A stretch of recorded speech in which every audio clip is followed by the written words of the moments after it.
হাই friend, আজি পুৱায়ে উঠিয়ে গোহালিৰ পৰা ছাগলীকেইটা নমালোঁ আৰু এতিয়া পানী দিওঁ। পানী খাবৰ কাৰণে ছাগলীকেইটা ঘৰত সোমালে আৰু গা পা ধুই গোসাঁই ঘৰটো মুচিলোঁ।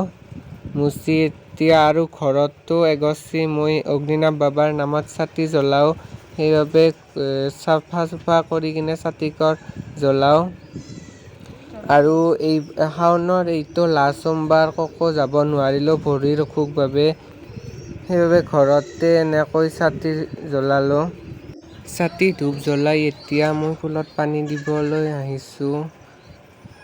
মই সদায় পুৱা আৰু গধূলি ফুলত পানী দিওঁৱেই আৰু ছাগালৰ বাবে ফুল তলত ৰুব নোৱাৰোঁ। সেইবাবে ওপৰতে চাং পাতি ফুল ৰুইছোঁ।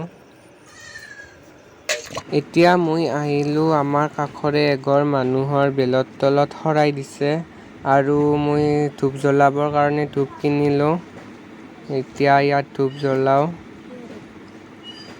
আৰু প্ৰসাদো আনিলে, প্ৰসাদ খাই এতিয়া ঘৰলৈ যাওঁ। মই এইটো মাহতে সোমবাৰ পালা শেষ নকৰোঁ আৰু ভাদত 2টা আছে, সেই 2টা পালি শেষ কৰিম। আৰু অগ্নিনাভ বাবাৰ মই চাকি জ্বলোৱা বুলি যে কৈছিলোঁ, এইটোৱে অগ্নিনাভ বাবাৰ ফটো। মই তাত ঘৰতে চাকি জ্বলাওঁ আৰু মোৰ এইখিনিতে মিনি ব্লগটো সমাপ্ত কৰি লওঁ।